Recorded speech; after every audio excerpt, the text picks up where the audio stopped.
Olá, meus amigos, sou o professor Lucas Pimenta e vamos dar início a um novo projeto chamado Fishcast. E nesse projeto vamos ter aí, como sempre, a parceria de um grande amigo, o professor Alexandre Bem-vindo, um cara, além de um excelente profissional, mais de 20 anos na área de piscicultura, um grande amigo. E essa é a parceria da Piscicultura Igarapé com o Colégio Técnico do FMG. Bem-vindo. Obrigado, Lucas, por estar novamente aqui com você nessa nova empreitada, nessa parceria que nós temos aí cerca de 10 anos. Bem-vindo, então, para começar com o pé direito, vamos fazer o nosso brinde aí. O brinde a todos. Brinde a todos. Esse novo projeto. Um novo projeto aí. Que se inicia. Fishcast. Fishcast. Bem-vindo. Fala pra gente, para todos que estão nos assistindo aí, um pouco do que é o Fishcast, do como vai acontecer. Conta pra gente aí, bem-vindo. Bem, Lucas, amigos, o Fishcast é uma nova forma de interação que nós estamos trazendo para o produtor, para o piscicultor brasileiro, né?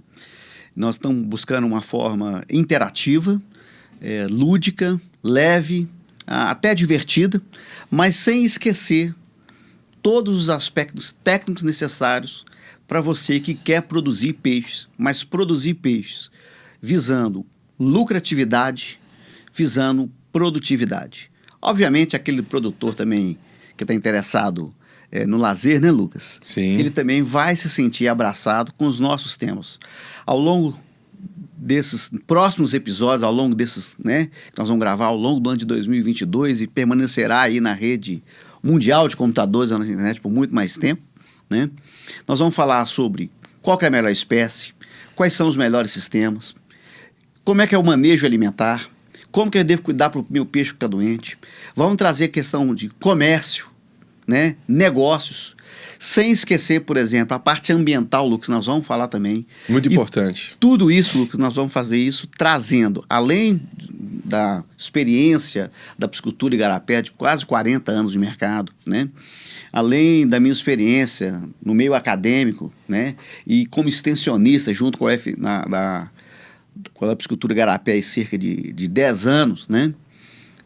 A gente vai trazer também outros convidados, Lucas. Nós vamos trazer professores, vamos trazer produtores, né? Vamos trazer parceiros que estão ligados à piscicultura para falar sobre piscicultura, para falar de como cultivar peixe comercialmente, Lucas. Essa é a nossa pegada e espero contar com todos vocês durante muito tempo. E tem um outro negocinho também, Lucas. A gente vai fazer todo mês, a gente vai fazer um grande podcast, né? E ao longo das semanas, nós vamos trazer pequenos trechinhos deste podcast para que você possa, né, dar o nosso cliente, né, a nossa audiência, ela consiga dar um foco naquele assunto específico. Bem-vindo, sensacional. Eu acho que eu vejo que o nosso podcast ele é uma forma de otimizar o que a gente já vem fazendo há muitos anos, né? A Piscicultura Igarapé tem quase 40 anos de mercado, sempre fazendo cursos, dias de campo, em parceria com a FMG, outra hora em parceria com a Emater. Então, acho que esse podcast é uma forma que a gente vai conseguir ampliar a quantidade de pessoas que a gente vai atingir. A gente vai conseguir ter uma comunicação melhor com todos vocês. Então, por favor, para que ocorra o sucesso do nosso podcast, participe, envie perguntas, porque a gente tem, né, os assuntos que vão ser tratados, mas se tiver uma demanda de um assunto diferente, um assunto aí que explodir na net, nos envie, né? A gente vai falar de um assunto muito polêmica. Criar peixe em caixa d'água. Eu acho que o dia de tratar esse assunto... Esse será um dos assuntos que nós vamos tratar, né, Lucas? No dia de tratar esse assunto, o pessoal pode ir mandando as suas perguntas, né, nos comentários aí. Nós vamos responder nos comentários também, mas nós vamos trazer aqui a informação, vamos dar aquele salve, né, Lucas? Isso aí. Salve, um abraço, né? Como, por exemplo, o nosso amigo Jair, lá no Rio Grande do Sul, que já fez várias mentorias com a gente. Então, salve aí o Jair aí. Então, vamos trazer vários salves pro pessoal aí, né? E a gente vai começar falando hoje, Lucas, de pelo menos alguma dessas curiosidades, né, que as pessoas têm. Né? Dos assuntos que a gente vai trazer, bem-vindo, a gente vai focar, né, sempre nos casos práticos, vividos por nós, né, nos 10 anos juntos e também separados no decorrer da nossa vida. O Bem-vindo, tem muitos casos que ele fez a pós-doutorado dele lá na Alabama, que eu só fiquei vendo pela internet como vocês. Então, ele vai trazer alguns casos de lá, eu vou trazer algumas consultorias que a gente dá, né? A gente vai mandar salve para todas as consultorias que a gente dá, inclusive o Edson, eu esqueci de falar. O Edson mandou mensagem, o Edson é lá da ilha de Okinawa, no Japão, no qual nós damos consultoria juntos, já tem 2 anos, né? Cerca de 2 anos aí. Cerca de 2 anos. Grande abraço ao nosso amigo Edson. O Edson, bom que vai ficar gravado, ele vai ver a hora que ele puder, né? Exatamente. E aí o Edson é uma consultoria que a gente dá lá no Japão, mas também tem o pessoal no Rio de Janeiro, São Paulo também, o Wendel, um grande amigo nosso São Paulo que a gente dá consultoria. O Erlon lá em Oliveira. O Erlon, Oliveira. Mas vamos parar de dar salve, não vai ficar... Senão nós vamos só salvando muita gente aqui, hoje aí, né? 20 anos dando consultoria, a gente vai ficar o dia inteiro só dando salve. Bem-vindo. Pra gente já ser produtivo, que a gente tá falando de produção e a gente ser produtivo, eu queria começar trazendo aí, talvez, as principais perguntas que, cotidianamente, as pessoas ou ligam para a Psicultura Igarapé, ou mandam pergunta no Instagram.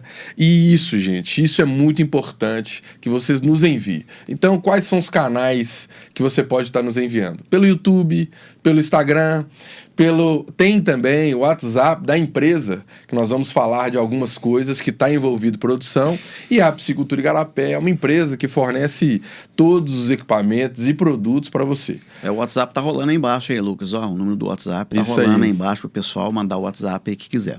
A gente fornece ração, olevino, mas aqui não é um programa de propaganda da Psicultura Igarapé, não. É um programa que a gente vai trazer informação para você. E claro que a Psicultura Igarapé fornecendo os equipamentos, né? Rações, a ração é a Matsuda, que nós somos representante há mais de uma década, então vocês vão ter acessos e talvez, vou ver com o dono da Psicultura Igarapé se a gente consegue fazer uma promoção para os nossos seguidores, né? Seja em alevino, ou seja em ração, ou seja em equipamento, mas isso aí vamos deixar um pouco mais para frente. É isso aí, Lucas. Bem-vindo. Então, uma pergunta muito comum que as pessoas nos fazem. Bem-vindo, então, para termos uma boa produtividade aí, vamos começar com talvez se não for a primeira pergunta, mas eu acho que é a principal pergunta que cotidianamente as pessoas nos fazem, que é: quantos peixes cabem no meu tanque? E quando for responder, conta aquele caso engraçado do professor de falar de criar peixe em tanque, por favor. É verdade. Então vamos lá. Primeira coisa é a seguinte, vamos responder a pergunta, depois a gente faz o caso engraçado. Bem, é a pergunta mais comum realmente, talvez é a curiosidade, vamos dizer assim, inicial de cada produtor, né? E eu acho que é uma das principais perguntas, porque a resposta dela é importante, né? A pergunta é simples, as respostas também podem ser simples ou um pouquinho mais complexas, Lucas. Quando é que ela é simples? Se você pegar qualquer literatura, você vai ver assim, se eu estou falando aí nós estamos falando tanques ou viveiros, né? Quando você tem aquele tanque escavado com água, a gente vai chamar de viveiro escavado, né? Esse meu colega que você falou, a gente fala, peixe a gente não cria em lagoa, pelo menos então de piscicultura, tá, gente? Piscicultura comercial que eu estou dizendo, tá, gente? Peixe a gente não cria em lagoa, peixe a gente não cria em poço, tá? A gente não cria em cacimba, peixe a gente cria em viveiros ou tanques especialmente preparados para este fim, né? Como você diz, depois em outro episódio nós vamos falar do tal do peixe em caixa d'água, mas ainda não. Então é o seguinte, gente, qual é o sistema que eu estou falando? Acho que dessa pergunta, acho que deveria sair essa outra pergunta. Derivado. Quantos peixes cabem? A primeira, aí a gente faz outra pergunta, né? Qual sistema de cultivo você vai utilizar? Exatamente. Então eu já te faço essa pergunta. Bem-vindo. Vou melhorar a pergunta, tá? Por favor. Quantos peixes cabem no meu viveiro, que para muitos chamam de tanque, de açude, de lagoa? Tecnicamente, o nome técnico para se criar, para se falar, é viveiro. Então, bem-vindo. Quantos peixes cabem no meu viveiro? Muito bem, Lucas. É o seguinte, a gente fala não o número de peixes, mas especialmente o peso dos peixes, na verdade a biomassa. Então, quando você pega um viveiro simples, sem muita tecnificação, a gente vai falar de 1 quilo de peixe por metro quadrado. Aí, quando eu falo viveiro, gente, eu estou levando em consideração só a lâmina d'água, tá? Ah, mas se eu fizer um viveiro mais fundo ou menos fundo, talvez não vai alterar tanto, tá? E aí, em outros episódios, nós vamos falar como que tem que ser feito um viveiro bem, né, construído. Não basta simplesmente eu abrir um buraco no chão, encher d'água e falar agora eu vou criar peixe. Até mesmo porque, bem-vindo, um viveiro mal construído, você consegue colocar, coloca menos peixe, né? Exatamente. Coloca uma quantidade, uma densidade menor de peixe. E vai alterar a qualidade de água, então uma série de situações dificuldade é muito grande, né? Então... Mas aí o pessoal fala assim, não, mas espera aí, então num viveiro de 1.000 metros quadrados eu posso colocar até 1.000 quilos de peixes, e basicamente isso. E aí eu estou pensando na densidade final, tá, gente? Então, se eu tenho 1.000 quilos de peixe hoje, eu não posso pensar nos alevinos, colocar 1.000 quilos de alevino, porque esse alevino vai crescer, vai virar, né? 10.000 quilos, 15.000 quilos, não vai. Em algum momento, não cabe, né? Que o pessoal fala. Não, a questão não é cabe, Lucas. A gente chama isso de capacidade de suporte. É muito comum, bem-vindo, a pessoa, vou continuar o exemplo aí de um lago de 1.000 metros quadrados. Aí a gente faz um cálculo, né? Que dependendo, se tiver entrada e saída de água, se tiver aeração suplementar, você vai conseguindo colocar uma densidade maior de peixe. E aí quando a pessoa chega lá na loja, é muito engraçado. Eu tenho um lago de 1.000 metros. Ela fala, então vou buscar lá. Por exemplo, foi calculado 2.000 alevinos. Quando ela chega, ela vê meia dúzia de sacola, literalmente, a gente consegue colocar em 6 sacolinhas. A pessoa fala assim, mas espera aí, eu tenho um lago de 1.000 metros quadrados e eu pôs só essas 6 sacolinhas? Mas é exatamente isso que você está falando, né? Não é o tamanho agora. Esses 2.000 peixes, eles vão crescer, atingir uma densidade, que é a densidade de suporte. E uma coisa, gente, que eu acho que é o nosso diferencial é que a gente preocupa com o sucesso do empreendimento. Então, mais do que falar a quantidade máxima que você pode pôr e você colocar isso lá, a gente preocupa com que o seu empreendimento dê certo. Então, a Piscicultura Igarapé prefere vender menos peixe para que esses peixes cresçam com qualidade, cresçam saudáveis, você ganhe dinheiro, aprenda, porque não tem escola melhor do que a vivência. Você fez certo, aprendeu a teoria e aí você vai vivenciar. Essa vivência, cada produtor vai ter uma diferente do outro. E aí, posteriormente, fazendo as análises de água, que a análise de água é um outro tema que a gente vai tratar. Mas essa análise de água, Lucas, nós vamos tratar em outro momento. Mas a análise de água, na verdade, o que eu respondo muito essa pergunta que você nos fez, quantos peixes cabem no meu viveiro, quantos peixes cabem no meu tanque, eu costumo dizer o seguinte, olha, não vou ser eu, não vou ser o Lucas, não vai ser a doutora Joana lá, não vai ser o doutor John lá na universidade tal, não vai ser o doutor Xin lá na China, que vai dizer quantos peixes definitivamente cabem lá no seu tanque ou no seu viveiro. Quem vai dizer quantos peixes o seu viveiro ou o seu tanque suporta é a sua água. Exatamente. E aí, quando estivermos falando todas as estruturas e qualidade de água, a gente vai fazer isso. O que nós colocamos hoje são valores de referências. Exato. Aí alguém pode dizer assim, pô, mas você está falando 1 quilo de peixe? Eu já fui numa propriedade, o cara tem muito mais do que isso. Bem, então vamos lá. É possível ampliar isso aí? Sim, Lucas, é possível ampliar isso aí. Eu estou falando de viveiro escavado, tá? Ainda estamos no sistema de viveiro escavado, tá, gente? Então, é possível ampliar isso aí, gente? É possível. Primeiro, eu construí bem o meu viveiro. Sim. Usei todas as técnicas adequadas. Então, eu vou começando a garantir uma qualidade de água melhor. Eu tenho uma taxa de renovação adequada desse meu viveiro. Eu não preciso trocar água do viveiro todo dia, não. Que nem é recomendado. Nem é recomendado, tá? Nem é recomendado. E nem todo mês também. Né? Também não precisa todo mês, não. Mas tem uma taxa, tem valores adequados disso aí. Eu estou usando uma ração de boa qualidade, Lucas? Também influencia muito Isso influencia demais, gente. Por quê? E não é o pessoal às vezes costuma usar ração de boa qualidade achando só o teor de proteína. Não é suficiente, tá, gente? Depois a gente entra nesse assunto. Depois nós vamos entrar nesse assunto. Gente, nós temos muito assunto para falar ao longo desse ano.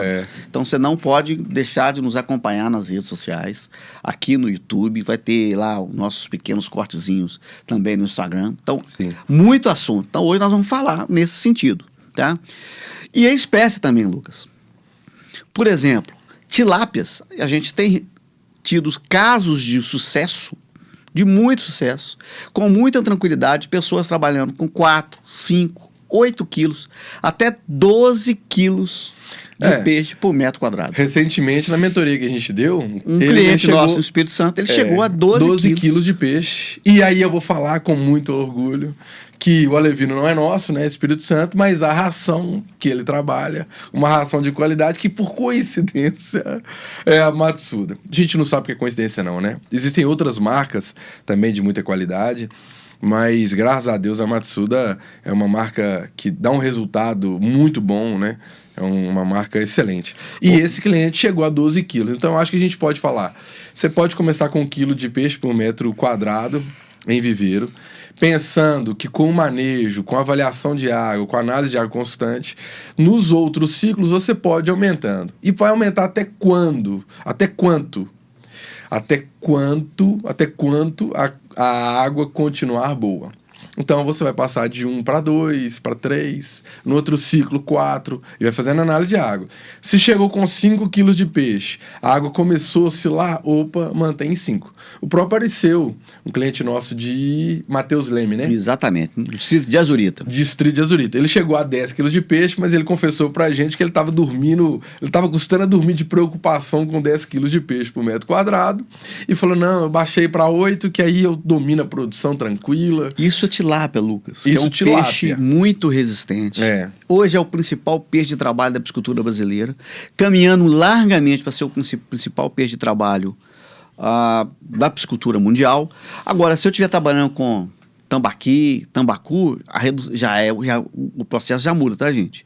Aí nós vamos trabalhar aí com 1 quilo, 1,5 quilo, 2 quilos no máximo. Pintado. Já teve um projeto pintado, que eu coloquei meio quilo de peixe pintado. Meio quilo de peixe pintado. Se você estiver pensando em pirarucu, quem trabalha com pirarucu e vira aí, não vai ser nem meio quilo, gente. Tá? Um pirarucu, por exemplo, você pensar lá que você vai tirar ele com 10, 15 quilos, ele vai precisar de 4, 5 metros quadrados de lâmina d'água para ficar confortável e se desenvolver bem do ponto de vista de piscicultura comercial, gente. Uma coisa que o Lucas falou também é a aeração suplementar. Se você vai trabalhar com 5 quilos, 6 quilos, 10 quilos de peixes, tá? Você vai ter que ter aeração suplementar. Você vai ter que instalar lá aeradores suplementares. Que viabiliza muito a produção. Normalmente o aerador, quando você vai aumentando a quantidade, o custo de energia elétrica não é um fator impactante no custo. E aumenta muito, em alguns casos, triplica, quadriplica a produção. Então vale muito a pena as técnicas. O mais legal, Bem-vindo, que eu escutei semana passada de um cliente, que ele falou, Lucas, você, o professor Alexandre Bem-vindo, toda a sua equipe técnica, né, o Paulo, a Maíra, o Lucas, né, alguns técnicos nossos, fala, vocês têm embasamento técnico, teórico, para trazer uma densidade, números absurdos, né, números máximos. Mas a gente sabe que o que está na literatura são números máximos. São com alta tecnologia, com uma equipe muito bem treinada, e no campo não é isso que acontece. Então, no campo, às vezes, não tem uma equipe técnica treinada, não tem os equipamentos de ponta. Então, qual que é a nossa visão? A gente traz a realidade. A nossa preocupação da Piscicultura Igarapé é fazer com que o seu empreendimento, seja lazer ou comercial, que dê certo, do ponto de vista zootécnico e financeiro. Porque uma pergunta que a gente está se fazendo há pouco tempo, né, Bem-vindo? Exatamente. E aí eu vou te fazer dessa vez essa pergunta. Criar peixe dá dinheiro? Ô, Lucas, criar peixe dá dinheiro, mas vender o peixe que é melhor ainda, viu? Vender o peixe que é especialmente dá dinheiro. E aí, meu amigo, na hora que eu vender, eu tenho que vender ele por um preço superior ao que eu gastei, né, Lucas? Senão não vai ter jeito. Eu falo que o Bem-vindo, gente, é um parceiro. Eu falo que é quase um casamento. Minha esposa que não me escute, mas é quase um casamento de sucesso. Porque o Bem-vindo tem a história dele na academia é zootécnica, né? E a minha história na academia também como professor é administrativa. Então, mestrado, graduação, pós-graduação, mestrado em administração. E o Bem-vindo, graduação, pós-graduação, mestrado, doutorado, pós-doutorado na parte de produção. Então a gente professor visitante na Universidade do Alabama, né? Então, Auburn, no Alabama. Tem N casos, né, Bem-vindo? Tem. Práticos e teóricos. Então a gente traz para você a união da parte zootécnica do que melhor existe no mundo, posso dizer assim, no mundo da parte zootécnica, com a parte empresarial. Aí eu falo, no meu caso, a nível nacional, porque é o nosso foco, né? E é isso aí, Lucas. E olha só que coisa interessante, gente. O Lucas fala isso, então muita gente já entra lá na loja do Lucas, ou então liga pra gente, né? Eu tenho vários casos desse tipo, quando eu fui virando pro cara, né? A pessoa, quando eu comecei minha carreira, um produtor, eu lembro direitinho que o produtor me ligou, Lucas, e falou: professor, eu tenho aqui na minha propriedade um tanque de 2 por 5. Quantos peixes eu posso colocar? Eu já fui na lata. Já deu a famosa bem-vindada, né? É, ele falou que dá uma bem-vindada. Já fui na lata. Eu falei: qual é o tamanho do seu tanque? Ele: 2 por 5, falei, tem 10 metros, cabe 10 peixes. Ele falou: professor, o senhor não me destratando dessa forma, aquela coisa toda, né? É a mesma coisa quando o cara entra no sistema, né, Lucas, que é o sistema de recirculação ou de bioflocos, e aí a gente recomenda ele começar, né? Aí no biofloco, no sistema de recirculação, no sistema super intensivo, como é o tanque-rede, por exemplo, sim, a gente já não fala mais em metro quadrado, mas em metro cúbico do seu exatamente, tanque, né? E a gente traz para vocês, né? Tem clientes, isso é muito comum, como o Bem-vindo disse. É muito comum a pessoa chegar lá na loja e falar assim: eu vi na internet, eu li um artigo de 150 quilos de peixe por metro cubo em recirculação. Eu falo: gente, realmente existe. Na própria FMG tem experimentos que rodam densidades altíssimas, mas tem lá o experimento rodando, 2 professores e meia dúzia de aluno, né? O objetivo da FMG é ver a quantidade máxima de peixe. E a gente erra muito, tá, Lucas? Para chegar nisso, né? Para chegar nisso, às vezes o pessoal não entende. Às vezes um vídeo do FMG que a gente tem, ou do outro professor, de um colega, chegou e falou assim: mas pra gente chegar nesses níveis, a gente perde peixe pra caramba. É. Você que tá me ouvindo aí, você não pode perder peixe. Você não pode ter prejuízo. É. Então a gente já começa falando isso. Então, por exemplo, num sistema de recirculação, Lucas, tá? Os valores mais praticados em campo são entre 30, 40 e 50 quilos por metro cúbico. Sempre pensando naquela densidade final, tá, gente? Só um caso, uma observação, bem-vindo. Às vezes a gente vai na propriedade e eu tenho o carinho e o cuidado de observar a rotina da propriedade. Nenhuma propriedade é igual a outra, nenhuma equipe de produção, né, seja lá o caseiro, o peão, o que for, é igual a outra.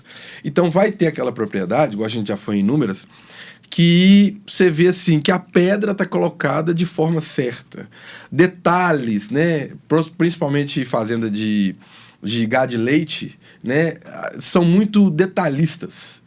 E, às vezes, um tipo de fazenda de gado de corte, extensivo, o pessoal que trabalha, eles já são menos atenciosos, criteriosos. Então, nessa fazenda de gado de leite, a gente, às vezes, coloca, né, indica uma densidade um pouco maior, porque já existe uma cultura no local de ser detalhista, de ser atencioso, de ser observador, né? De buscar sempre a melhor técnica.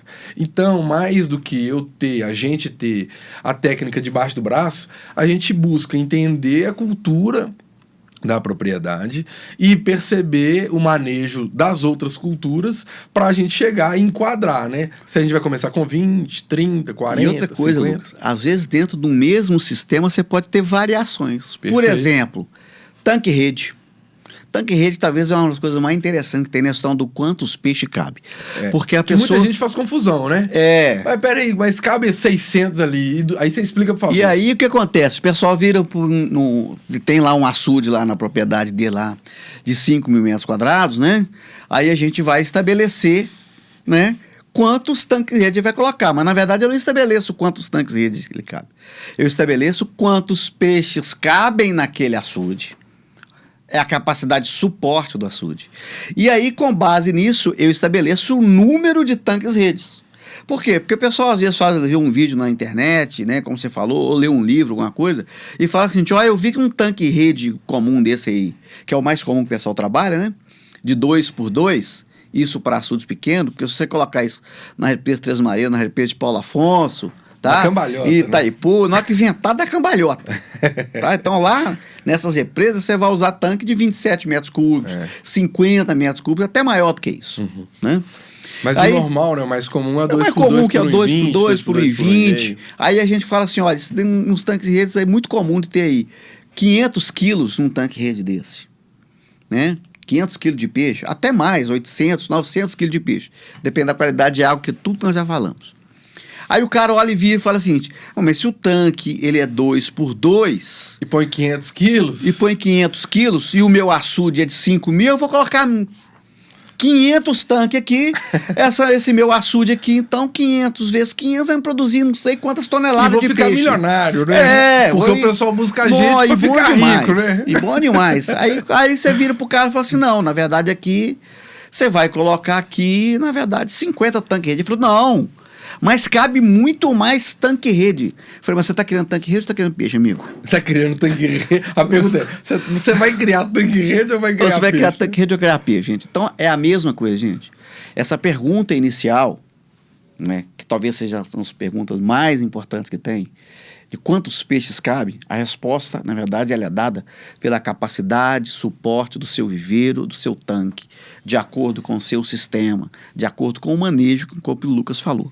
Tá? É. Então, essas são algumas coisas. Então, vejam que a pergunta é simples, mas a resposta pode ser simples ou talvez não. Por isso, a gente sempre recomenda, Lucas.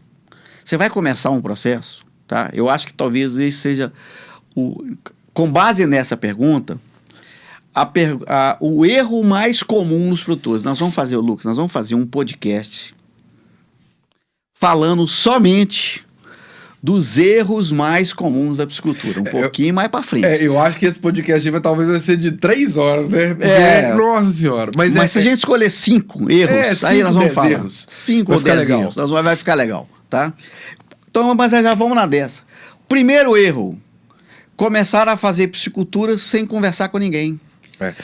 Sem chamar um cara da Emater. Eu falo o seguinte, Lucas. A piscicultura é quando você vê na piscicultura um empreendimento, né, um negócio como qualquer outro. Então, se você não é da área de engenharia, né, e quer construir um prédio, quer construir uma casa, o que você faz? Você contrata um engenheiro técnico para aquilo. Você vai começar uma produção de gado, né? O que você faz? Você contrata um veterinário. Mas na piscicultura, às vezes tem aquelas pessoas que já querem fazer. E aí nos ligam depois que já tomou um prejuízo muito grande. Então eu acho que antes de qualquer coisa... Eu acho que a segunda ligação que você mais recebe é essa, né, Lucas? Perdi meus peixes. Perdi meus peixes. O que eu faço? O que eu faço? Aí dependendo eu faço. Faz oração, né?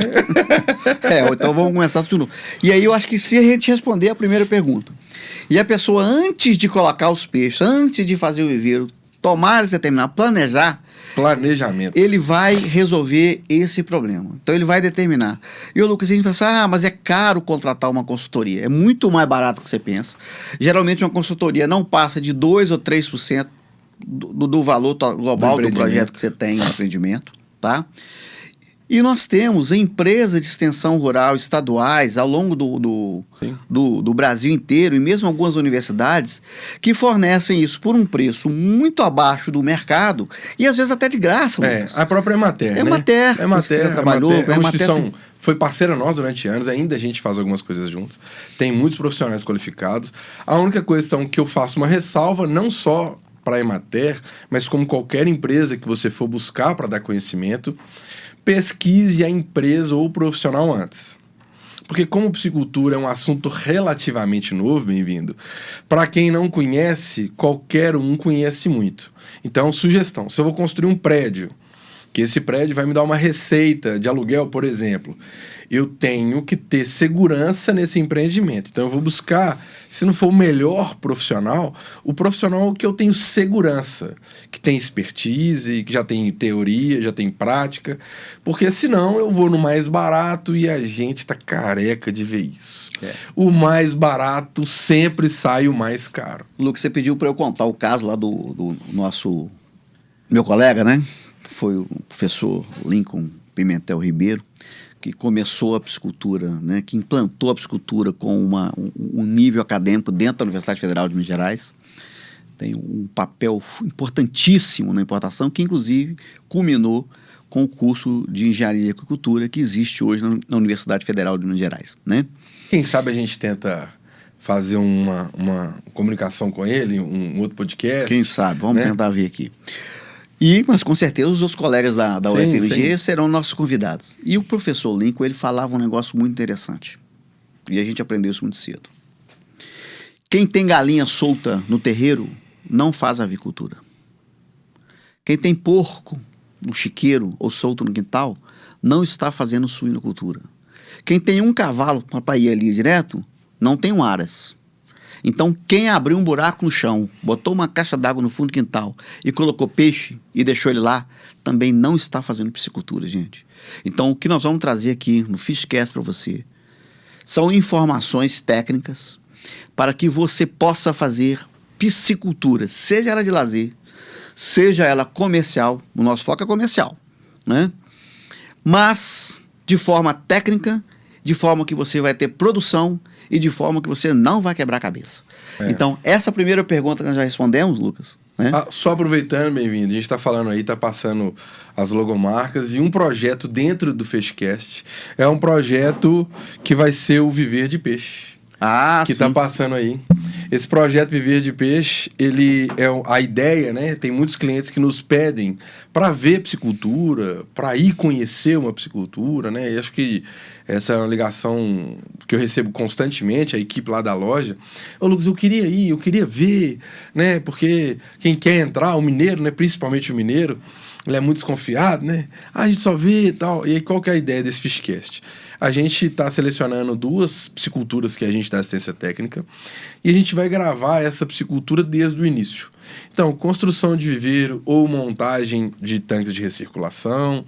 A gente vai filmar todos os processos. Chegada de alevino, então a gente vai ensinar, eles vão ver, né? Todos vocês vão ver como soltar os alevinos, os erros mais comuns, preocupação com o custo. Então, aqui no Fishcast, vocês vão ter esse bate-papo sobre piscicultura e no Viver de Peixe vai ter a playlist no nosso canal do YouTube. Você vai lá se cadastrar, vai estar lá Viver de Peixe, e aí você vai se cadastrar e você vai ter acesso a 2 pisciculturas, talvez, ou 3, mas eu acho que 2 é um número bom, que você vai ver, você vai acompanhar todo o processo de montagem, processo de venda, arraçoamento, as reuniões que a gente tiver com esses clientes. Você vai ver o que deu errado também. Isso, gente. Isso não vai ser maquiado não, né? De jeito nenhum.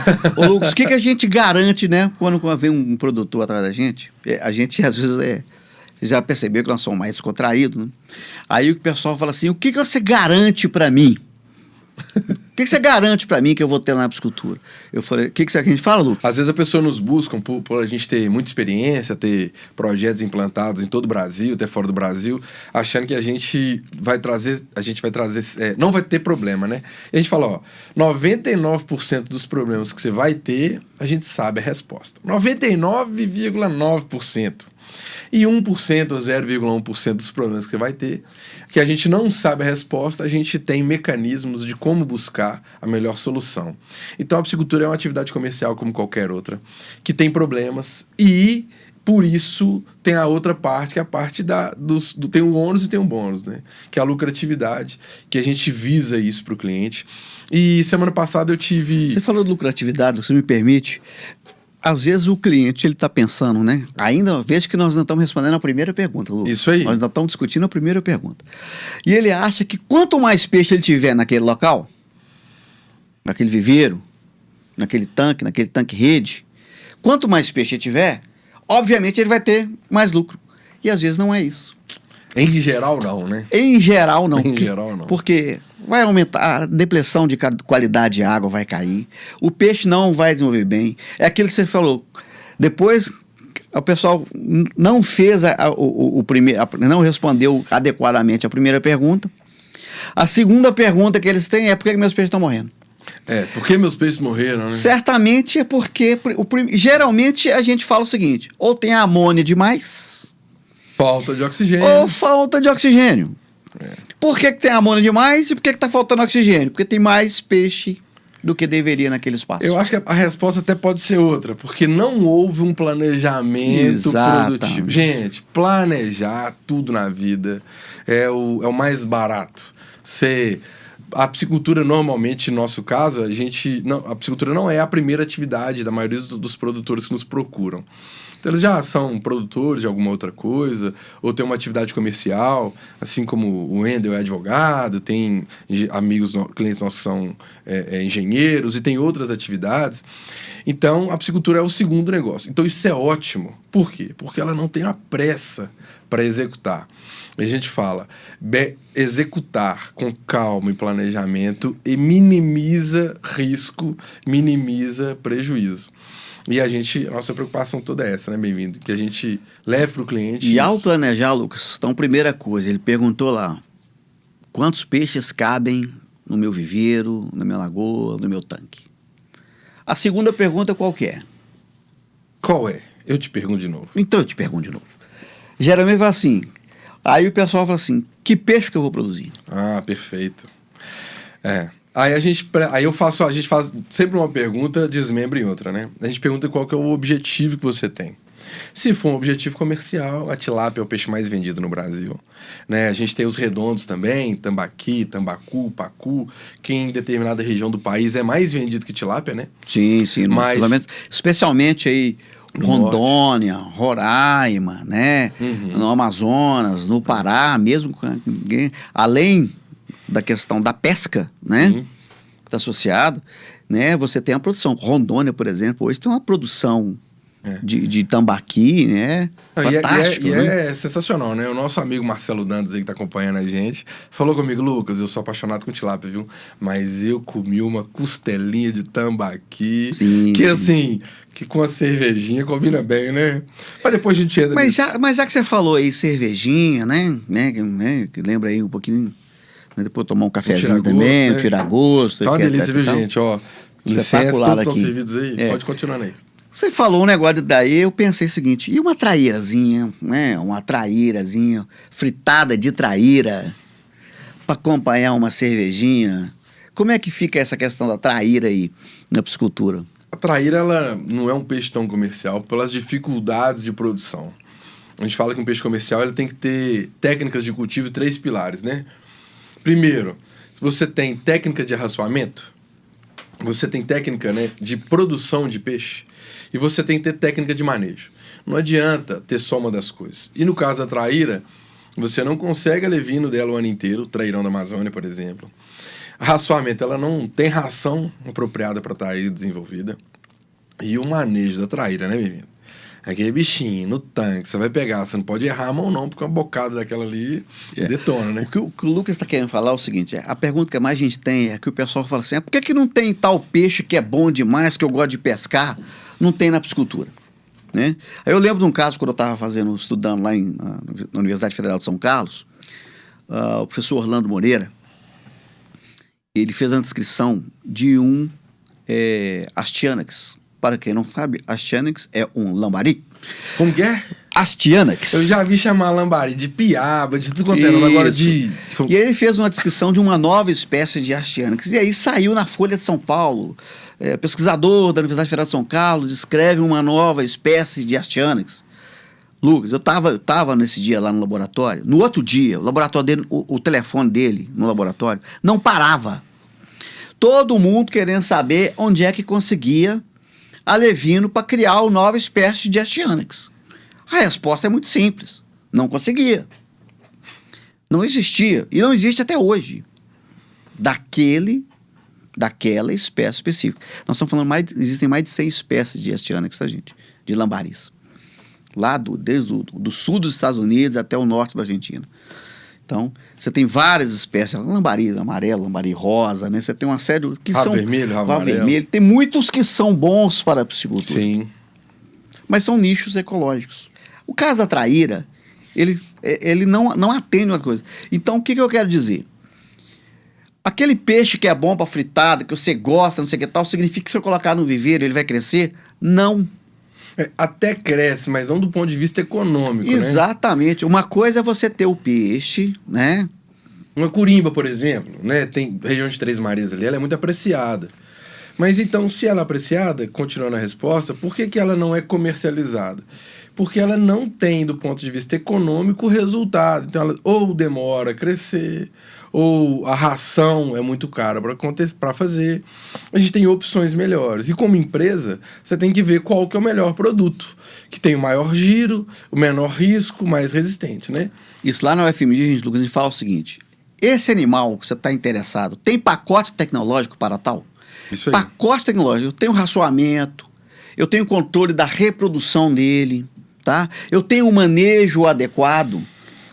Se isso acontecer, esse animal ele tem capacidade de ser cultivado. Por isso que a gente fala hoje que a piscicultura brasileira, ela é baseada, tá? Talvez em 4 e 5 espécies. Você tem cultivado muitas outras. Sabe, se eu pensar aí no nosso amigo pimentinha ornamental... Isso que eu ia falar agora. Aí você tem corte, muito, né? mais. Aí eu tô falando de piscicultura de corte, produção de alevinos. E aproveitando, a gente vai ter um tema que vai ser piscicultura ornamental, né? A gente vai convidar a nossa amiga, a professora Daniela Chemin, foi minha professora em matéria isolada que eu fiz, nossa colega em alguns projetos, e a gente vai contar um pouco dela depois, mas a especialidade dela, a técnica dela, né? A carreira dela é em peixe ornamental. Bem lembrado, nós estamos aqui com o nosso amigo Pimentinha, que é um beta dragon, que ele fica na minha mesa, quem for lá na empresa vai conhecê-lo. E aí ele é um participante aí do podcast. Então veja bem, quando eu trabalho na piscicultura ornamental, eu tenho várias espécies que são comerciais. Centenas, né? De espécies comerciais. Mesmo na piscicultura, se eu estiver comparando a piscicultura ornamental com a pesca de peixes ornamentais, a pesca de peixes ornamentais tem muito maior que a piscicultura. Isso. Então a mesma coisa está valendo na piscicultura quando eu comparo com pesca. Uhum. Né? A pesca, gente, é uma atividade extrativista. Eu vou lá na natureza e tiro o que está na natureza. A piscicultura é uma atividade produtiva. Eu vou ter que trabalhar para que eu tenha produção. Se eu colocar lá dentro o peixe, lá no meu tanque, no meu viveiro, aí eu quero botar lá, eu quero ter e não ter trabalho nenhum, depois eu buscar e quero ficar rico. Isso não vai acontecer. A margem da piscicultura é uma margem ainda muito boa, né, bem-vindo? Mas alguns clientes, algumas pessoas nos procuram com uma falsa ilusão que vê na internet ou que fazem algumas contas, e eu sempre alerto. Na minha casa somos 6 irmãos, tem 5 empresas diferentes, e a gente fala assim que a coisa mais fácil do mundo é ficar rico no papel. Já fiquei rico centenas de vezes no papel. Vou colocando ali no papel as quantidades máximas, melhor preço de venda. E a gente sabe que no mercado não existe milagre, né? Então, a piscicultura realmente é um excelente negócio. Tem uma margem comparada às outras culturas. Bovinocultura, suinocultura, avicultura, uma margem melhor. Porém, não existe fórmula mágica, né? Já teve um caso recentemente, um cliente esteve lá na loja, e quando a gente fala em planejamento de produção, a gente normalmente faz 2 perguntas, né, bem-vindo? Quanto você quer ganhar ou quanto você tem para investir? E aí, na nossa consultoria, a gente tenta linkar o quanto você quer investir com a expectativa de quanto você quer ganhar. Mas não há mágica. Não há mágica. E o que o cliente me pediu, bem-vindo? Quando eu fiz essa pergunta para ele, eu perguntei o investimento total do ano. Ele falou: Lucas, eu queria investir R$50 mil de investimento total no ano. Falei: ok. É muito? Falei assim: para mim não existe muito e pouco. A gente já fez projeto de piscicultura no qual a pessoa investiu 30 mil. E a gente já fez projeto de piscicultura, o maior projeto que a gente já fez foi de 17 milhões. Então, de 30 mil a 17 milhões a gente já fez. Esse cliente queria investir 50 mil. Só que, para minha surpresa, eu falei: Lucas, eu queria ter um lucro líquido de R$10 mil por mês. Aí eu, peraí. Vamos entender o que... O pessoal às vezes tem dificuldade de entender o que é um lucro líquido. Lucro líquido. Faturamento bruto. Conceito de administração e economia, gente. Faturamento bruto é o valor que você vende toda a produção. Então você faturou aquilo ali. 1.000 quilos de peixe a R$15, R$15 mil de faturamento bruto. O que é o faturamento líquido? Quando eu tiro todos os gastos. Então sobrou, paguei ração, paguei alevino, paguei mão de obra, paguei tudo, líquido, sobrou aquilo ali. Então ela tinha me pedido um lucro líquido, quero investir 50 mil e quero ter um lucro líquido de 10 mil por mês. Então eu falei assim, mas 10 mil por mês? Você está falando de 120 mil reais por ano. Ela é exatamente isso que eu quero. Falou, ó, eu não consigo fazer essa mágica, não. E se eu conseguisse, provavelmente eu não estaria aqui. Gente, a gente tem que saber que é um excelente negócio. Mas como eu vou investir 50 mil e vou ter 120 mil de lucro líquido no ano? De lucro líquido. Lucro líquido. O faturamento... Líquido. Então o faturamento tinha que ser 240, 300. É. Então, faturamento muito maior. Mas como eu vou faturar 300 mil se eu investir 50? Então, a piscicultura é um bom negócio. As margens, né? É uma pergunta também que as pessoas nos fazem. A margem de lucro e lucro líquido varia de 5%, 10% para grandes produções. E para médias e pequenas produções, a pessoa consegue ter aí 50%, 60% de lucro líquido para o pequeno produtor. Porque o pequeno produtor, isso a gente vai ser um outro tema que a gente vai falar, ele vende próximo do consumidor final ou para o consumidor final. Então a margem dele é muito maior, mas a produção dele é bem menor. Então a margem de lucro é muito boa, porém não existe milagre. Investir 50 mil e ter um lucro líquido de 120. Isso a gente não consigo, né? Até hoje, essa mágica aí eu não consegui, não.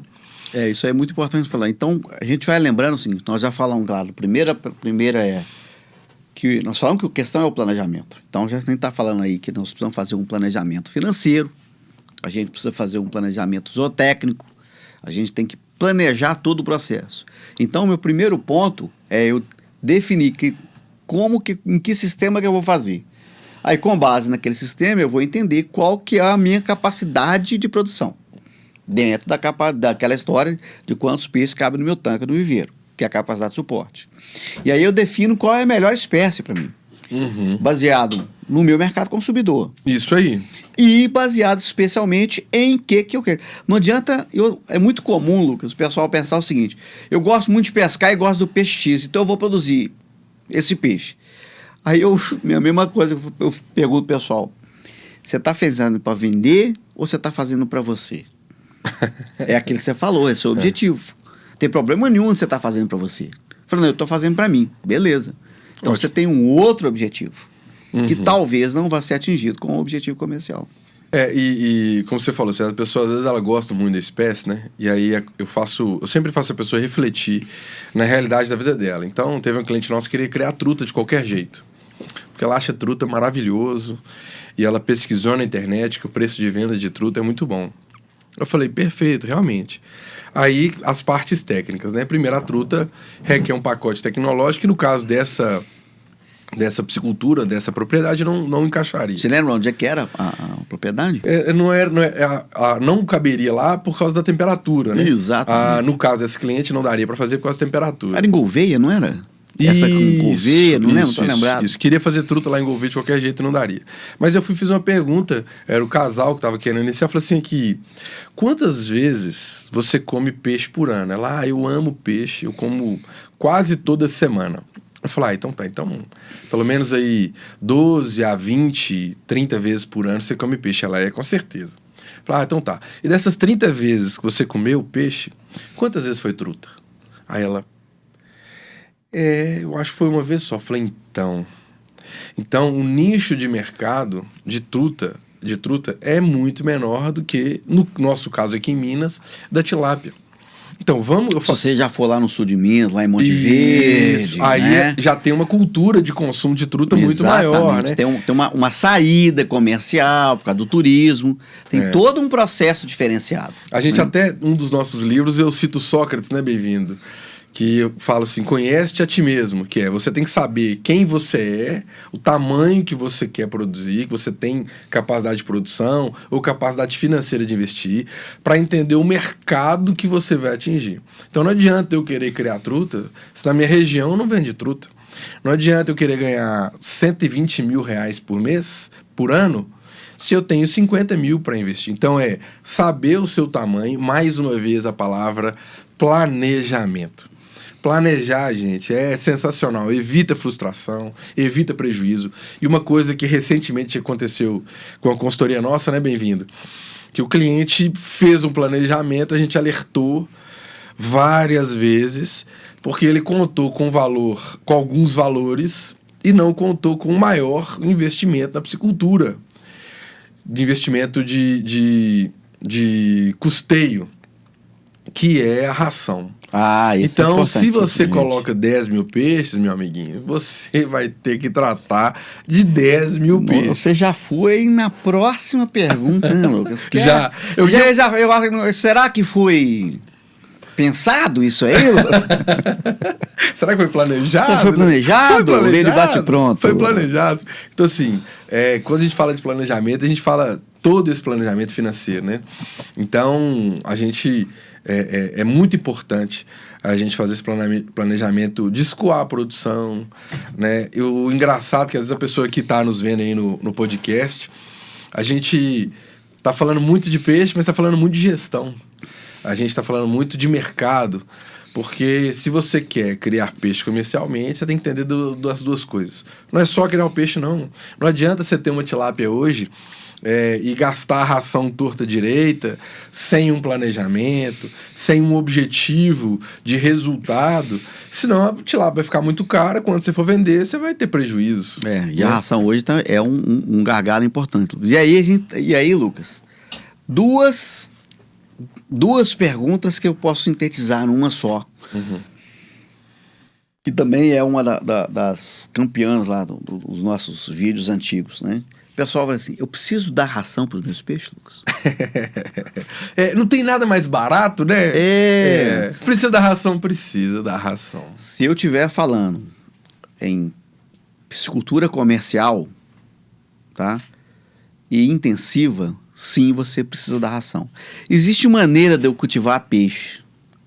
Tambaqui, o tambacu, que é o híbrido, a tilápia, sem dar ração? Sim, existe. A gente chama de mecanismo, que é os sistemas extensivos.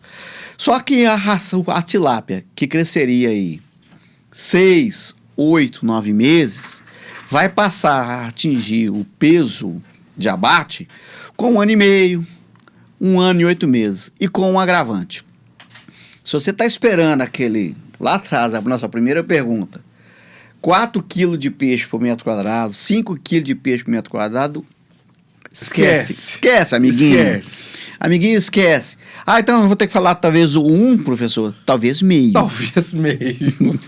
Talvez meio, tá, gente? Então muda muito diferente. E numa empresa, se você demora a ter o giro de estoque, você deixa de produzir, você deixa de faturar. Então, quando a gente pensa em razoamento, além de você ter uma rapidez na produção, você tem um maior giro. Para a gente exemplificar essa questão do giro, pensa na poupança, pensa no investimento qualquer, na poupança. A poupança, ou um investimento qualquer, ele dá o rendimento mensal. Imagina se você aplicaria seu dinheiro para dar um rendimento a cada 18 meses. Nossa, mas demora demais. E se eu te ofereço uma opção de um investimento um pouco maior, mas que você tem uma rentabilidade maior e você vai ter o giro, ao invés de 18 meses, você vai ter o giro de 6 meses. Nós temos técnicas de cultivo que você consegue com a tilápia 4, 5 meses. Exatamente. Então você vai ter 3, 4 giros. Então você vai estar fazendo, né, o seu dinheiro movimentar, aumentar a sua lucratividade, aumentar a sua margem, aplicando técnicas de cultivo. Quais são as técnicas? Tem dezenas de técnicas. E outra coisa que é muito comum a gente falar, que a piscicultura, não existe uma fórmula de bolo para a piscicultura. Felizmente ou infelizmente, a palavra depende é uma palavra comum que a gente fala. Comum. E essa palavra nos marca tanto que um livro que o Bem-vindo me presenteou, que ele escreveu com o professor Edgar, né? Exatamente. Professor nosso colega Edgar, lá da Escola de Veterinária da UFMG. Um abraço para o Edgar. Já está convidado aí, viu, Edgar, ao vivo aí, para estar participando com a gente. O Bem-vindo fez uma dedicatória para mim, tá até na minha mesa do escritório, falando assim, ó, nosso amigo Lucas Pimenta, que estamos juntos na Dependicultura. Porque a piscicultura, gente, quantas e quantas vezes a gente vai na propriedade, o vizinho faz de um jeito, a pessoa faz de outro, faz do mesmo jeito igualzinho, o mesmo alevinho, a mesma ração, a mesma fonte de água, e o resultado é completamente diferente. Se eu não me engano, tem um vídeo nosso no Instagram que eu filmei 2 viveiros, um do lado do outro. Bem-vindo, coisa de 2 metros de distância. E aí eu filmei, porque uma água estava um tom avermelhado e o outro a água um tom esverdeado. E o cliente me perguntou por quê. Eu falei assim, por que isso acontece? Eu falei assim, por causa da famosa palavra depende. Então, a piscicultura não é uma... Depende do solo, depende do solo de cada um. Às vezes tem uma mancha de solo diferente. Sim. Os micro-organismos diferentes. Um tem uma árvore de um lado, outro no outro. O outro foi aterrado, né, no caso de viveiro. Exatamente. Então, tem muitas variáveis na produção. Ração, por exemplo, que nós estamos falando, né? A forma que você vai manejar o peixe vai ter... O nosso cliente lá do Espírito Santo é o Leandro. Grande abraço pro Leandro. E o Leandro conseguiu 12 quilos de peixe, mas ele teve um negócio interessante lá. É por ração de qualidade. E ele tem lá... Uma maior quantidade de raçoamento, né? Maior quantidade de raçoamento. Tempos, né? Tempos, né? Ao longo do dia. Por quê? Porque tem um alimentador automático. É a questão da técnica. Isso aí. Que às vezes a técnica para ele não vai... Para ele enquadrou, mas às vezes não vai enquadrar para outro. Sim. Então, alimentador automático é uma coisa que, em geral, a gente não indica, né, bem-vindo? Porque, dependendo se oscilar a temperatura ou oscilar a oxigenação, aquele alimentador vai dar aquela quantidade. Mas hoje você tem alimentadores que corrigem até esse processo, né? Mas aí é muito caro. Exato. E só para o pessoal entender que existe tecnologia, existe ferramenta para muita coisa na piscicultura. A gente vai sempre adotar aquela que é mais próxima da sua realidade. Através de planejamento. Então, qual que é o meu planejamento? Não adianta, eu vou gastar 50 mil na piscicultura. Vou colocar os valores que são mais comuns pra gente, que varia de 100 a 400 mil, que é os valores que a gente normalmente vivencia mais na piscicultura. Um equipamento desse, que alimentador automático, que faz análise de oxigênio, temperatura e amônia, um equipamento desse vai passar de 30 mil reais. Opa, talvez mais, né? Então, assim, 30%, 40% do seu investimento... Ele vai ter um painel que corrige, que vai ter vai mandar informação. Então, 30 mil reais para um projeto de 1 milhão... 30 mil reais para um projeto de 1 milhão... Ótimo, cabe perfeitamente. Agora, 30 mil reais para um projeto de 100 mil já quase estoura o orçamento, pensando que a ração representa, em alguns casos, né? O tema ração agora, alguns casos de 70% até 80% do custo total. Lucas, eu tenho certeza que tem alguém lá no YouTube agora falando assim, mas quantas vezes eu tenho que alimentar o peixe por dia? Agora, Depende. O que acontece é o seguinte, vai depender muito da fase, e aí é interessante você saber isso. Né? Porque depende, inclusive, da própria fábrica de ração. A ração, existem fábricas de rações que têm tabelas de raçoamento diferentes. A gente sempre recomenda às pessoas seguir a tabela da fábrica de ração. Muito provavelmente você vai fazer ajustes de acordo com o seu cotidiano, de acordo com o resultado zootécnico que você está tendo de acordo com a sua produção. Mas antes de fazer ajuste, não comece a inventar antes de criar, não, né? Exatamente. Então, a primeira coisa que a gente fala, gente, qual que é a marca que você utiliza? Eu uso marca A, B ou C. Então, pega a tabela de raçoamento do seu fornecedor. Aplica essa tabela durante 1 ciclo, 2 ciclos. Depois que você já adquiriu uma certa experiência, aí cabe algum ajuste, né? Mas não comece inventando moda, não. Não, porque eu vi na internet que eu dava metade da ração, outro eu dava metade de milho, aí depois eu colocava não sei o que, alface. A tilápia come couve, a tilápia come abóbora, ela come tudo, gente. É igual a gente come tudo, tá? Agora, nós temos que saber o seguinte, do ponto de vista de produtividade... Resultado. Se eu trocar ração por abóbora, eu vou ter outro resultado. Provavelmente pior. Às vezes a pessoa economiza na ração, mas comete o maior erro, que é coloca uma outra coisa, seja verdura, seja... Teve cliente, gente, o João Vinhas vai ter um infarto, que já deu pão velho, passa em padaria, pega pão velho, dá pro peixe, fala, meu peixe come. Eu falei assim, come. Comer ele come. Mas você não tá fazendo bem pro peixe, não. E pior pro peixe, tá fazendo pior pra água. Exatamente. E se a água não tiver boa, seu peixe não vai crescer. E seu peixe tem um grande risco de morrer. Lucas, ainda na questão da ração e na qualidade de água. Nós tivemos um cliente recentemente, né? Tem uma consultoria em São Paulo, que o cara tava estourando a amônia toda hora. O desenvolvimento dos peixes dele estava excelente. Mas isso está a amônia estourando toda hora, estourando assim 3, 4 vezes o limite recomendado. Aí a gente, só um aspas aí. Se ele não tivesse orientação técnica, bem-vindo. Quantos pesos ele colocou? 50 mil, né? 50 mil, Com certeza absoluta, tinha perdido tudo. Tudo. Mas não é porque a gente é melhor que ninguém, não. Mas com a nossa orientação técnica, o acompanhamento muito próximo, né? Nas orientações técnicas que a gente dá, no acompanhamento, a gente tem um grupo do WhatsApp. Então, fica sempre um técnico, em alguns casos o Bem-vindo tá junto, outros casos o Paulo, outros casos a Maíra. E a gente tem um grupo, e o produtor e normalmente a pessoa que trata. Então, durante o dia, às vezes a gente troca 10, 20 mensagens, né, Bem-vindo? Exato. E o cliente nos pontuando os erros, alguns problemas, a gente vai corrigir. Então, graças a Deus, o nível de mortalidade dele, mesmo estourando amônia em vários momentos, a gente corrigia através de manejo, através de algumas técnicas, e a mortalidade dele ficou muito, muito, muito abaixo do que a gente já estava planejado. O índice de mortalidade dele chegou a 2,5%, 2,3%, uma coisa nesse nível. Já chegou 2% e a gente tinha planejado no máximo, né, que a gente aceitaria 10%.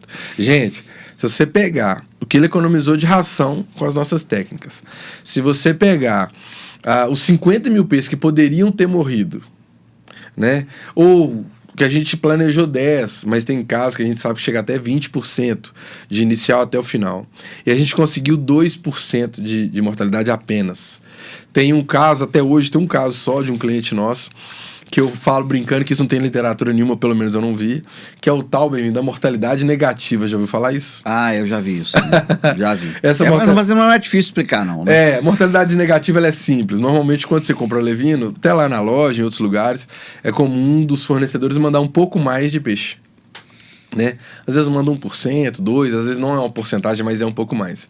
E esse cliente nosso, como o manejo dele era extremamente correto, dentro das técnicas, morria quase nada de peixe durante o período inteiro.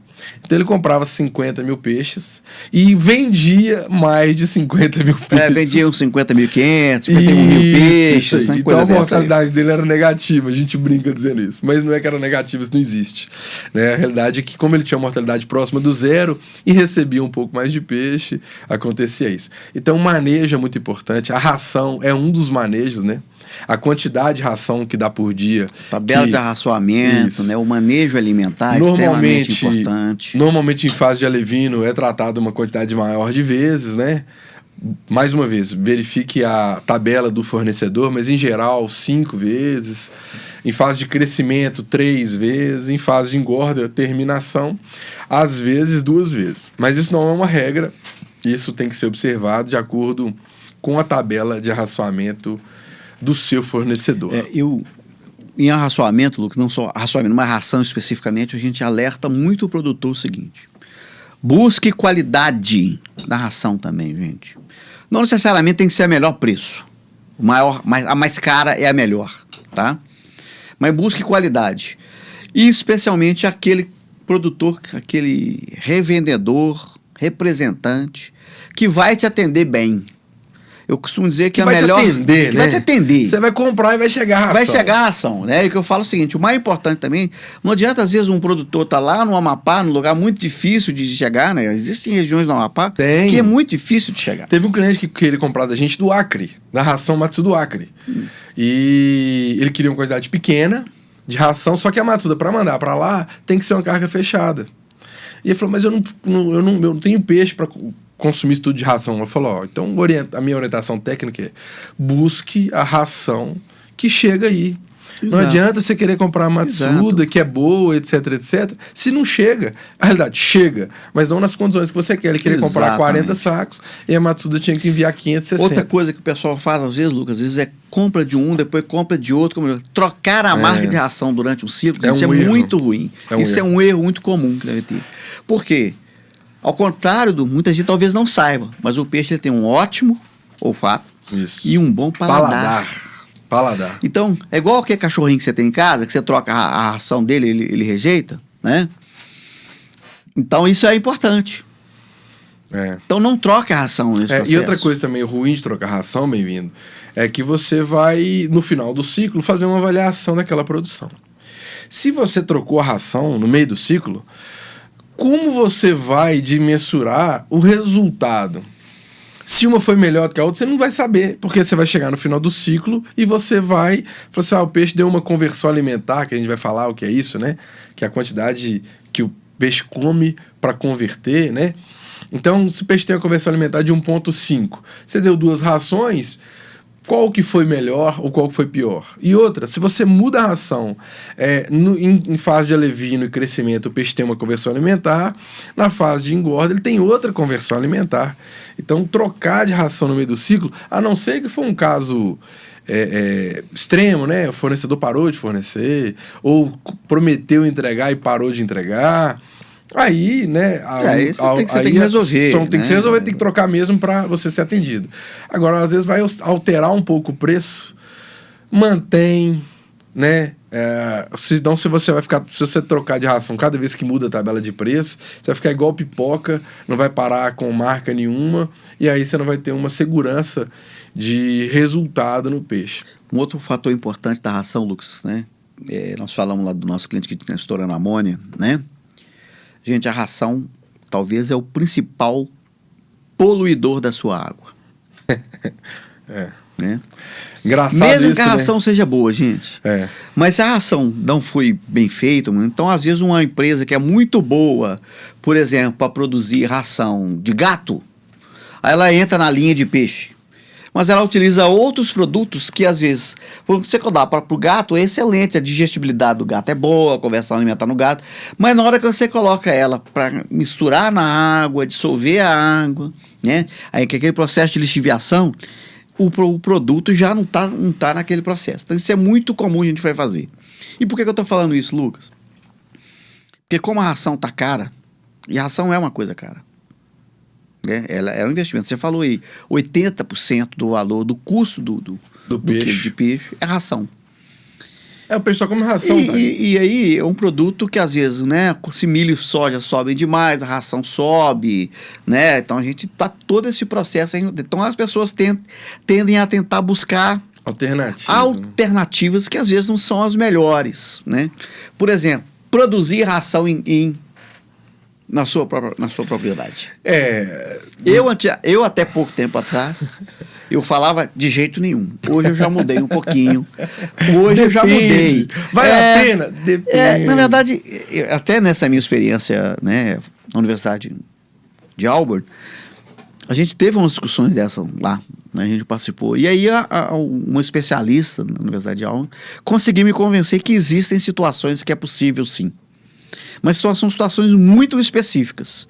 E que geralmente, dificilmente, a gente encaixa em 95% das pessoas. Eu não tive lá no Alabama com você, né? Acho que aqui no Brasil, mas a visão que eu tenho de se vale a pena ou não, eu penso assim, faço um comparativo com outra área. Você consegue hoje comprar todas as peças de um carro e montar um carro? Consegue.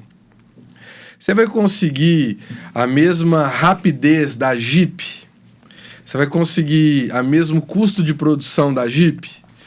Provavelmente, quer dizer, com certeza absoluta não. Então, por quê? Porque a Jeep já tem uma unidade produtiva, já tem custo de produção, funcionário, tudo especializado. A ração é a mesma coisa. Você vai conseguir comprar uma quantidade de milho ou de soja comparado a uma multinacional como a Matsuda? Provavelmente não.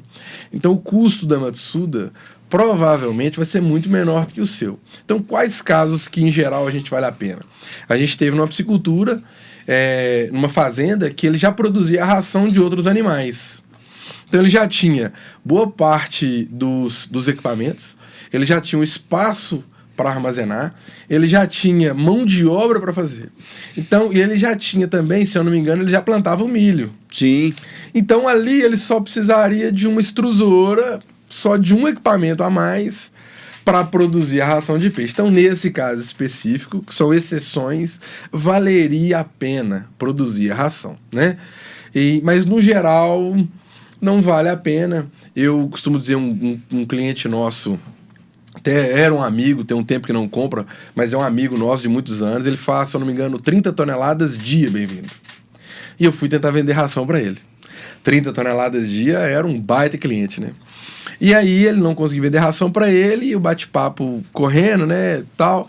E aí um funcionário dele me perguntou o que eu achava de indicar ou não para ele produzir ração. Aí antes de eu responder, o próprio dono respondeu, falou: Lucas, se eu produzo a minha ração, eu tenho aí 30 toneladas de peixe dia, meu consumo diário é mais ou menos 40 toneladas de ração dia. Eu tenho que ter um estoque pelo menos de 2 semanas. O meu negócio não é produzir ração, meu negócio é produzir peixe. Eu vou ter que primeiro abrir um outro negócio. Então ter uma empresa é difícil, eu vou ter que ter 2. Se a minha produção dá problema, eu tenho pelo menos umas 100, 200 toneladas de ração que eu não tenho o que fazer com aquela ração. Se ela der problema, ou eu jogo fora e engulo prejuízo, ou eu dou pro meu peixe que não vai dar resultado e vai atrapalhar a minha atividade fim. Agora, se eu compro da marca A, meu peixe parou de comer, eu faço na hora uma análise e falo assim, cancela e compro de outro. Então eu tenho essa opção. Então o mais interessante para mim é eu não mudar o foco da minha atividade, que é produzir peixe, comprar, porque como eu compro bastante, eu tenho poder de compra antecipado, tenho poder de compra, e caso a marca oscile a qualidade, eu troco de marca, né? Lucas, você falou de um grande produtor. Aí o pequeno produtor falou assim, mas isso aí não é isso é um problema do grandão lá. Então, mas o meu que é difícil pequeno, ainda. Exatamente, por quê? Porque ele vai não existe um equipamento, não existe equipamento no mercado para você produzir, por exemplo, 200 kg de ração dia. Não. Os equipamentos no mercado estão aí, é 200 kg de ração hora. O menor equipamento, 100 kg de ração hora. Então, você vai investir uma mini fábrica aí de 15 mil, 20 mil, 30 mil reais, né? A produção toda do mês fazia um dia. Faz um dia. Aí ele vai ficar com aquele equipamento parado muito tempo. Manutenção. Segunda coisa, onde ele guardava a ração, agora ele tem que guardar milho, soja e a ração que está pronta. Padrão de compra de milho e soja, mesmo. O pequeno produtor, ele não consegue ter, ele não tem poder de compra para exigir o milho nas condições corretas. Eu tive na Matsuda uns anos atrás, o Marcão que nos recebeu lá, falou: Lucas, vem cá para você ver, chegando milho, e ele falou: faz análise do milho que chega antes de entrar na fábrica. Se o milho estiver chegando, não estiver nos parâmetros aceitáveis pela fábrica, o milho volta. Agora, aquele fornecedor que busca lá uma picape de milho, você acha que ele vai chegar lá e vai fazer a análise do milho? Não tem nem como ele fazer. Não tem como. E outra, vamos supor que ele compra ali alguma coisa para fazer umidade do milho, que é uma coisa simples de fazer. Ele enfia ali no saco e vê a teste de umidade do milho. Ah, o milho está na umidade acima do que eu quero. O cara da loja fala assim, e aí? Tem que levar. Então, às vezes, é mais difícil. Pro pequeno também. Se pro grande é difícil, pro pequeno também é mais difícil. Agora, é lógico que, como a gente disse, em geral não vale a pena, né? Mas as exceções, aí a gente aqui... Sim, às vezes num local que é muito difícil receber a ração, é lógico que você vai ter que usar aí um processo, né, de uma mistura de milho. E peixe, gente, é um pouquinho diferente, que às vezes a gente vê comparação, às vezes com suíno e com aves, porque no suíno e na ave você tem aquele premix, aí a pessoa vai complementar, né? Misturador, completa com milho para soja e tal. E no peixe não vai ter isso, porque o fato da ração lixiviar na água, se misturar a água, né? Quando você faz isso, você polui essa água. Então, é um problema muito sério, né, que a gente vai ter. Teve um caso de um cliente que produziu ração e ele não comprou a extrusora. O que é essa extrusora, gente? Extrusora é a máquina que faz, entre aspas, aerar a ração para ela boiar. E ele não quis comprar, porque na época ele achou um valor alto, se eu não me engano, era uns 20, 30 mil. Ele, não, vou fazer desse jeito e vou dar. O que aconteceu? A ração afundou. No peixe, a importância da ração boiar tem várias importâncias, mas uma das principais importâncias é que naquele momento você tem contato com o animal Diferente do boi, o boi mancou ali, você viu, você vai lá e trata. Os poucos momentos que você tem contato com o animal é na hora que você dá a ração e vê o animal comendo ração. E o tempo dessa flutuabilidade da ração É muito permite com importante. que o animal, principalmente, ele ataque essa ração. Né? Você aumenta a digestibilidade da ração e a perda da ração é muito É menor. muito menor. Se ela afundar, você nem sabe se comeu ou se não comeu direito. Além do que você falou, principal, poluir a água. E a gente sabe, gente, a gente fala aí centenas de vezes, criar peixe é criar água. Pode pôr aí, ó, pode pôr aí. Criar peixe é criar água. Se você tem uma água de qualidade, você vai ter peixe de qualidade. Então, É isso aí, Lucas. E eu tava pensando o seguinte, vamos, a gente tem muita coisa para falar. Então nós vamos ter que falar inteiro, de né? água, nós temos um ano inteiro para falar, mas aí nós ainda estamos nas perguntas. A gente vai fazer o seguinte, vamos pedir o pessoal que está nos assistindo para nos enviar as perguntas, vamos lá. né? Envia pra gente as perguntas lá no comentário, gente, que aí a gente vai fazer um próximo episódio, Sim. né, do Fishcast, somente falando de outras perguntas, né? Da qualidade de água. Ainda não respondemos por que meus peixes... Por que meu peixe morreu, Lucas? O que aconteceu? Por que ele não cresce? Tem Por essa que ele não pergunta também. cresce? Por que ele não cresce? E a ração, você tá falando da ração aí. Eu tô jogando a ração e o peixe não tá comendo. Por que tá acontecendo isso? Por que tá acontecendo? Ó, gente, eu tô só dando uma dica, mas é lógico, vocês têm muito mais perguntas pra fazer, Isso. tá? Só pra surpreender o Lucas aqui, gente, ó. Isso foi combinado, não. A gente tem um livro em PDF, tá? Com todas essas perguntinhas que a gente tá debatendo aqui, tá? O que você precisa saber para criar peixe. Exatamente. Não é isso? Então aqui, ó, para quem está acompanhando o Fishcast, tá? Nós vamos colocar aqui embaixo, tá? O link para você baixar esse livro gratuitamente, 0 bala. Beleza? Eu não tinha combinado, não. Não, né? combinei não, Não tinha mas combinado, eu- não. Mas já que ele falou, quem sou eu para discordar? Então fica aí como bônus, né? Fica aí como um presente a todos vocês. Um presente para você que está nos acompanhando aqui. Gente, Como uma forma de boas-vindas ao Fishcast. Isso. Queria agradecer a todos que estão assistindo. Por favor, divulguem, né? Encaminhem para algum amigo, quem você acha que precisa saber das informações. Nos enviem perguntas. Eu queria, bem-vindo, te agradecer a todos vocês, mas agradecer você em especial. Bem-vindo, é um grande amigo, além de profissional no qual eu admiro, é um amigo do coração. E nesses 10 anos que a gente está junto, ele me ajudou a crescer profissionalmente, me ajudou a crescer como ser humano, como pai também. não, aí também não. Aí Então, não, aí tá foi me dando pesado, algumas aí. dicas, alguns puxões de orelha. Então, Mas fica cada aqui. bem-vindada, cada bem-vindada, rapaz, bem dada. Eu queria rapaz. agradecer do fundo do coração, né? Pedir aí todo o amparo e agradecer do fundo do coração você, aos nossos parceiros, alguns que já estão aqui e outros que vão vir. Exatamente. Né? E agradecer a todos desde já. E estamos aí em 2022. Eu também agradeço ao Lucas a confiança, a parceria, né, a oportunidade de nos trazer do meio acadêmico para junto de você, produtor, né, para a gente poder crescer cada vez mais, muito mais do que contribuir com a piscicultura Igarapé, com o produtor, contribuir com o meu crescimento que a gente teve ao longo desses 10 anos. Isso aí, Lucas. Mais um brinde para finalizar. Mais um brinde para finalizar. Isso aí. a Próximo todos. Fishcast. E daqui a pouco também Viver de Peixe Online, gente. Isso aí. Isso aí. Um abraço e até mais.